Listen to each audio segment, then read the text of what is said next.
Grecia adalah sebuah istilah dari bahasa Latin yang digunakan oleh bangsa Romawi kepada wilayah-wilayah di Italia Selatan yang menjadi pusat pemukiman kolonis Yunani pada zaman kuno.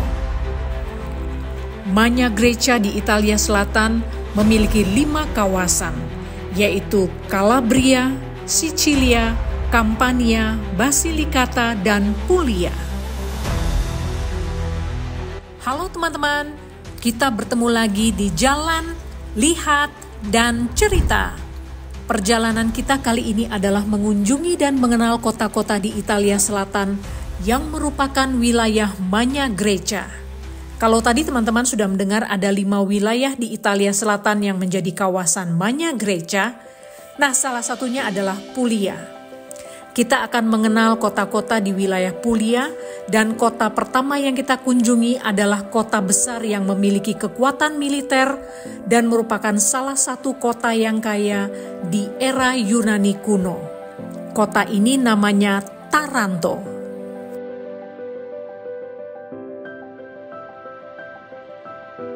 Halo teman-teman, seperti yang sudah saya janjikan, kita akan jalan-jalan mengenal kota-kota yang mendapat julukan Magna Grecia di Puglia. Dan sekarang saya berada di salah satu kota yang besar, yaitu kota Magna Grecia yang terkenal kaya dan memiliki kekuatan militer yang sangat hebat pada zaman masa Magna Grecia. Kota ini namanya Kota Taranto. Dan sekarang saya berada di depan Museum Arkeologi Taranto, yaitu Museum Marta. Saya akan mengajak teman-teman untuk masuk ke Museum Marta dan kita akan melihat sejarah budaya dari zaman Yunani kuno dan Romawi, dan ini merupakan satu koleksi yang sangat hebat. Sekarang kita jalan yuk.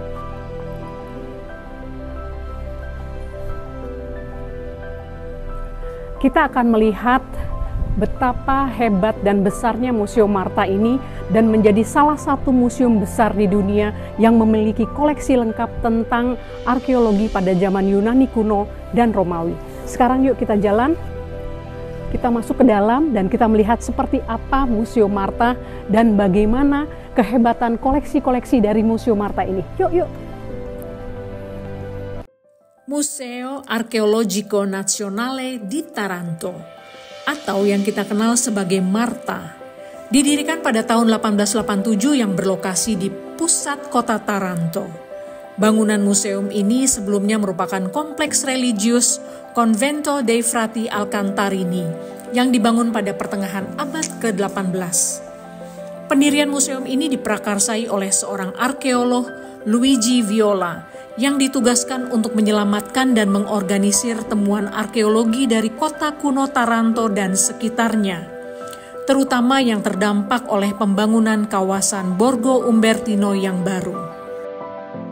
Nah teman-teman, yang dimaksud dengan Borgo Umbertino itu adalah kawasan kota baru di Taranto yang dibangun pada akhir abad ke-19 sebagai bagian dari upaya modernisasi dan perluasan kota di luar kawasan bersejarah Città Vecchia atau Kota Tua. Oke teman-teman, sekarang kita kembali lagi ya ke dalam Marta. Marta memiliki lebih dari 300 artefak yang mencakup berbagai periode sejarah. Koleksi-koleksi utamanya antara lain ori di Taranto atau emas Taranto, yaitu koleksi perhiasan emas dari periode Helenistik hingga Bizantium, termasuk diadem. Diadem tuh kayak gini nih teman-teman, sejenis mahkota atau pita kepala yang merupakan simbol kekuasaan.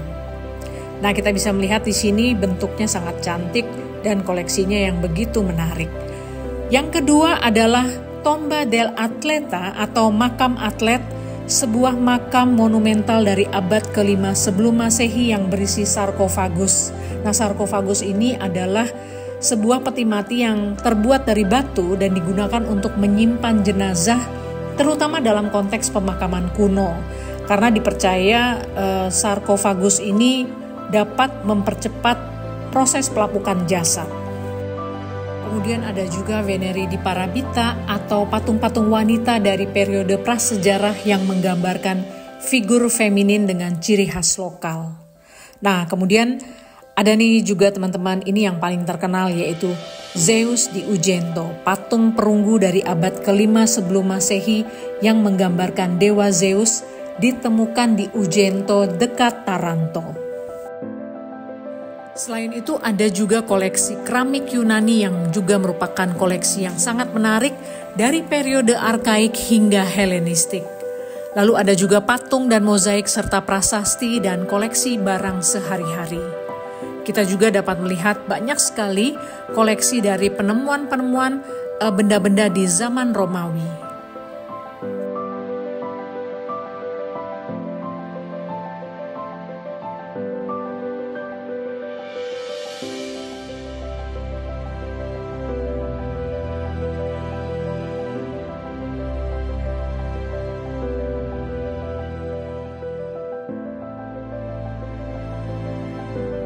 Nah teman-teman, koleksi lain yang menarik juga adalah ditemukannya prasasti yang menjelaskan tentang keberadaan komunitas Yahudi di Taranto yang ditulis dalam bahasa Yunani, Latin, dan Ibrani dari abad ke-4 hingga ke-10 Masehi. Sementara itu, bukti keberadaan komunitas Muslim di Taranto hanya didasarkan pada satu prasasti dalam tulisan kufik atau Arab awal yang ditemukan di luar konteksnya di gereja Santa Maria dal Galesso. Kemungkinan berasal dari abad ke-12 Masehi. Prasasti ini kemudian menimbulkan pertanyaan tentang keberadaan pemukiman Muslim di wilayah itu. Karena memang setelah penaklukan bangsa Norman, banyak sekali komunitas Muslim dari Sicilia pindah ke Puglia dan mereka dihargai sebagai kaum cerdik pandai karena memiliki ilmu pengetahuan. Taranto sendiri pernah menjadi wilayah yang kuat dipengaruhi oleh Islam selama 40 tahun pemerintahan Arab sebelum ditaklukkan kembali oleh Bizantium pada tahun 880 Masehi. Setelah itu, kota ini kemudian dihuni kembali oleh penduduk dari wilayah Bizantium di Yunani. Gimana teman-teman? Koleksi-koleksi arkeologi di Marta itu sangat hebat kan? Nah, sekarang setelah melihat koleksi-koleksi arkeologi di Marta, menurut saya sih kita harus bahas tentang sejarah kota Taranto yang sangat hebat. Taranto, dalam bahasa Yunani kuno, Taras. Kota ini didirikan oleh para koloni Sparta sekitar tahun 706 sebelum Masehi. Taranto merupakan satu-satunya koloni yang pernah didirikan oleh Sparta di luar Peloponnesos. Biasanya koloni Yunani didirikan oleh negara kota seperti Athena, Korintus, atau Miletos, bukan Sparta. Karena Sparta terkenal sebagai negara kota militer dan sangat konservatif, jarang bikin koloni di luar. Tapi Taranto adalah pengecualian. Koloni ini tidak didirikan oleh warga Sparta biasa, melainkan oleh sekelompok orang khusus yang disebut Parteniai. Nah, rame nih teman-teman, bagus banget. Siapa sih Parteniai ini? Parteniai adalah anak-anak hasil hubungan antara pria Sparta dengan perempuan tidak resmi atau bukan istri sah selama Perang Messenia abad ke-8 sebelum Masehi. Mereka dianggap tidak murni secara sosial dan tidak diakui sebagai warga Sparta sejati. Mereka memberontak karena merasa status mereka rendah. Nah, untuk meredam konflik sosial, Sparta kemudian menyuruh mereka pergi dan mendirikan koloni baru.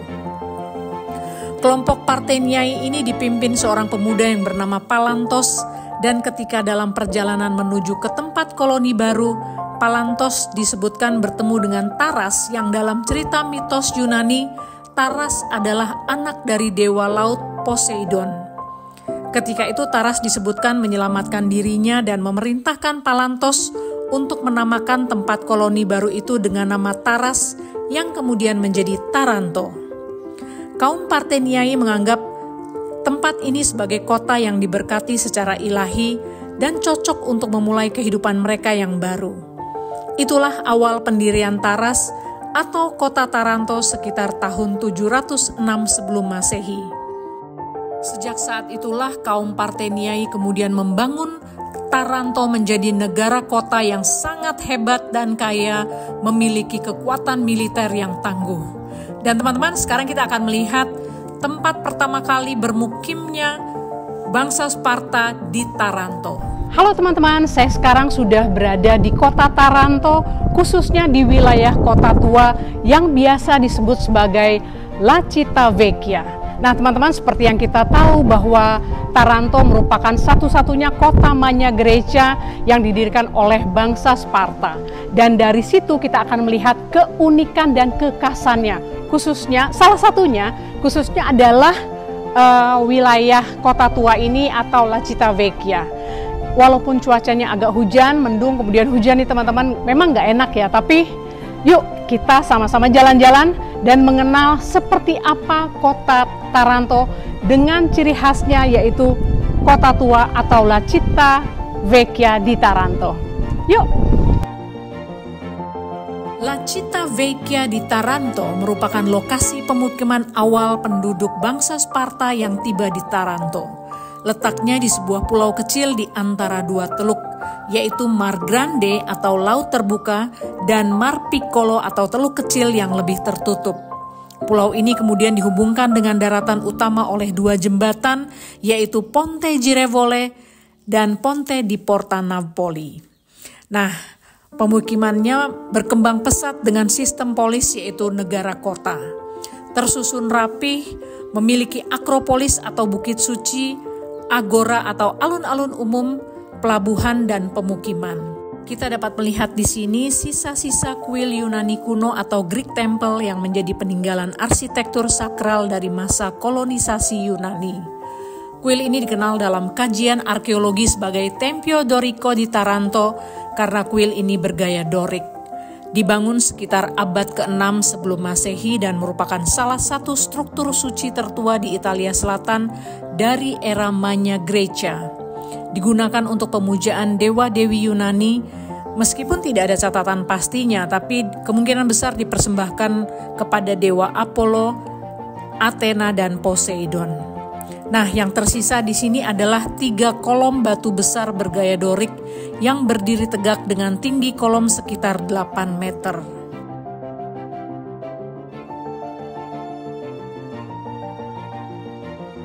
Memasuki wilayah La Città Vecchia, pertama kali kita akan menemukan gang-gang sempit dan melingkar yang merupakan ciri khas kota pertahanan di zaman kuno.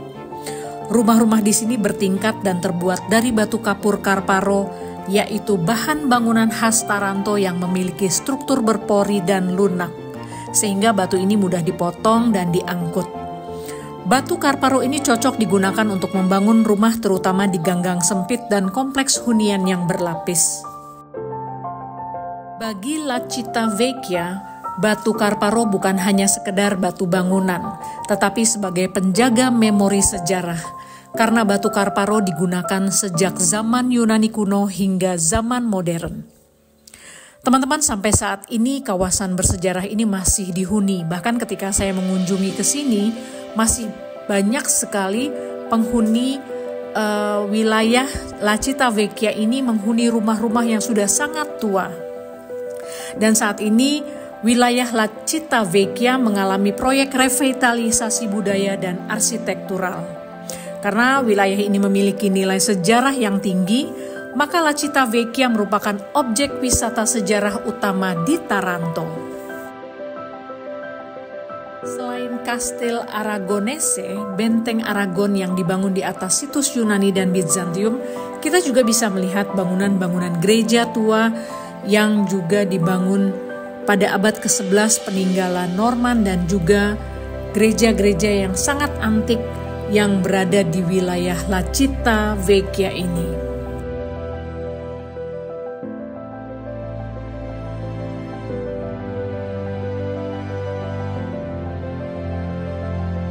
Nah, teman-teman, dari wilayah La Città Vecchia ini kita bisa mengetahui cikal bakal Taras yang berkembang menjadi kota paling makmur di Magna Graecia.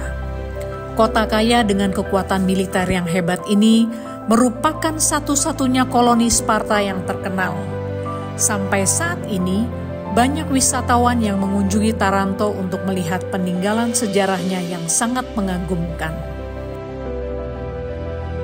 Karena Taranto merupakan bagian koloni dari Yunani, Taranto juga merupakan pusat intelektual dan rumah bagi para filsuf seperti Seorang filsuf dari Taranto yang terkenal adalah Arkita, ilmuwan, matematikawan, dan filsuf yang sangat terkenal sebagai murid Pitagoras dan teman Platon. Oke, teman-teman, kita tadi sudah mendengarkan sejarah kota Taranto yang sangat hebat.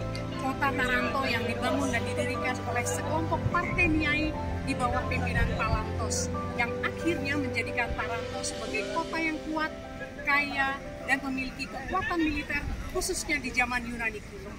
Nah, saya sekarang berada di depan jembatan ikonik namanya Ponte Girevole, yaitu jembatan yang menghubungkan antara Taranto yang baru dengan Taranto yang lama yang tadi teman-teman dengar sebagai La Città Vecchia. Teman-teman, sampai saat ini masyarakat Taranto masih melestarikan budaya Magna Graecia dan mereka sangat bangga dengan budaya yang mereka miliki sejak abad ke-8 sebelum Masehi. Yuk, sekarang kita kembali mengenal kota-kota Magna Graecia lainnya yang berada di wilayah Puglia. Dan yuk kita lihat apalagi sih dan seperti apa kota-kota Magna Graecia yang lainnya dengan keunikannya masing-masing. Yuk kita jalan bersama sambil belajar bersama di Jalan, Lihat, dan Cerita.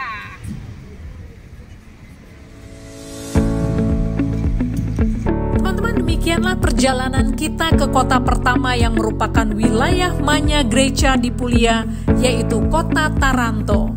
Kota yang indah dengan cerita sejarah yang hebat dan menarik. Dari Castello Aragonese yang menjadi bagian dari La Città Vecchia, saya mengajak teman-teman untuk terus kita jalan-jalan sambil belajar bersama. Jangan lupa teman-teman, like, subscribe, komen, dan share kepada teman-teman yang lain. Kita bertemu lagi di Jalan, Lihat, dan Cerita.